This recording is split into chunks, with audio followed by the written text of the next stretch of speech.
Aujourd'hui, on plonge dans une critique théâtrale, et pas n'importe laquelle, une critique particulièrement cinglante, une véritable démolition en règle de la production Macbeth par le Münstrom Théâtre. Alors accrochez-vous, parce que le verdict, il est vraiment sans appel.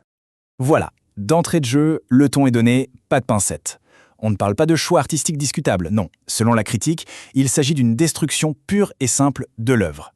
C'est le point de départ de toute l'argumentation qui va suivre.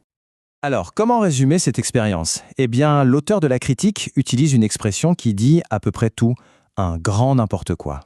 Et le point crucial, c'est vraiment cette idée de ligne rouge qui a été franchie. Le théâtre peut être radical, il peut être audacieux, bien sûr, mais ici, selon cette analyse, la production a complètement basculé de l'autre côté, dans un chaos qui n'a plus aucun sens. Ce n'est plus une réinterprétation, c'est une perte totale de contrôle. Le premier angle d'attaque de la critique n'est même pas intellectuel, il est sensoriel. Il s'agit de ce que l'auteur appelle l'épreuve physique du son. Vacarme. Voilà, tout est résumé en un seul mot. On ne parle pas de musique, ni même de design sonore. Non, on parle de bruit. De bruit pur et simple. Un véritable assaut auditif qui devient le premier et le plus grand obstacle à l'appréciation de la pièce. Et c'est ça qui est fascinant, c'est l'analyse de cet échec. L'intention artistique, c'était sûrement d'utiliser le son pour nous plonger dans le chaos de Macbeth. L'idée est là. Mais le résultat perçu par la critique? Une migraine, tout simplement. L'art s'efface complètement devant la douleur physique. L'auteur emploie des mots très forts, comme pilonner. Le public n'écoute pas, il subit. Cette symphonie, bien sûr, c'est ironique. En réalité, c'est une cacophonie, une fureur technologique qui finit par assommer tout le monde dans la salle. Bon, après le son, passons à l'image. Si les oreilles souffrent, apparemment les yeux ne sont pas épargnés non plus. La critique aborde ce qu'elle nomme l'esthétique du mauvais goût. Le verdict est tout aussi sévère pour le visuel. L'auteur décrit une esthétique trash, grand guignolesque, qui, au lieu de servir un propos, finit par tourner à vide. Ce n'est plus un choix de style, c'est juste une absence totale de subtilité. La critique décrit une sorte de surenchère permanente, des litres et des litres de faux sang, des viscères en papier crépon, oui, en papier crépon, des décapitations grotesques. Le problème, ce n'est pas la violence en soi, c'est son traitement, qui est qualifié de violence de cartoon. Ça finit par épuiser plus que par choquer, et du coup ça perd tout son impact. La conclusion est simple, et elle est brutale. Toute cette saturation visuelle, ce chaos d'images, eh bien ça ne crée aucun sens. Le résultat final de cette accumulation est une expérience que la critique qualifie de franchement laide. On arrive maintenant au cœur du problème, au péché capital de cette production selon la critique, le traitement du texte de Shakespeare. Cette phrase, elle est essentielle. Après avoir parlé du son et de l'image, on touche au fondement même de l'œuvre.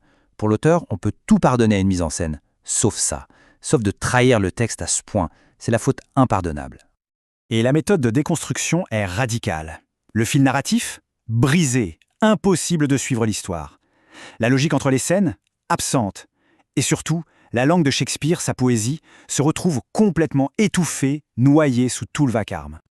Le résultat de tout ça, c'est que l'adaptation est tellement libre qu'elle en devient tout simplement illisible. La critique explique qu'on ne comprend plus qui sont les personnages, ni ce qui les motive, le sens s'est complètement dissous dans l'expérimentation. Alors on pourrait penser qu'avec autant de bruit, de fureur, de sang, on ne risque pas de s'ennuyer. Et pourtant, c'est là que réside le paradoxe le plus fascinant de cette critique. Sur le papier, pourtant, tous les ingrédients de l'intensité sont là. La scène est décrite comme un déferlement de frénésie, d'horreur, de fureur, un mouvement constant, une saturation d'effets chocs. Mais l'effet sur le spectateur, d'après l'analyse, c'est l'exact opposé. C'est l'ennui, un ennui profond. C'est simple, quand tout est intense, plus rien ne l'est. Le spectateur est tellement sursollicité qu'il finit par décrocher complètement. Mais pourquoi cet ennui? Eh bien, la critique explique que la pièce est coincée entre deux chaises, sans jamais en choisir une. Pour être une farce, c'est beaucoup trop sombre. Et pour être une tragédie, c'est devenu bien trop ridicule. Cette indécision empêche toute émotion de naître. L'expression « cauchemar éveillé » résume parfaitement ce sentiment. Ce n'est pas juste mauvais, c'est une expérience désagréable dont on a hâte qu'elle se termine, comme si on était pris en otage sur son siège de théâtre. Pour conclure, le verdict final est que ce Macbeth est bruyant, prétentieux et surtout une coquille vide. Derrière tout le bruit et la fureur, il n'y aurait rien. Aucune émotion, aucune idée, juste de l'épuisement. Au final, cette critique, aussi dure soit-elle, soulève une question essentielle qui va bien au-delà de cette seule production. Où est-ce qu'on place la frontière entre une relecture audacieuse et une trahison pure et simple de l'œuvre? L'art radical doit-il forcément sacrifier le sens? La question, elle, reste ouverte.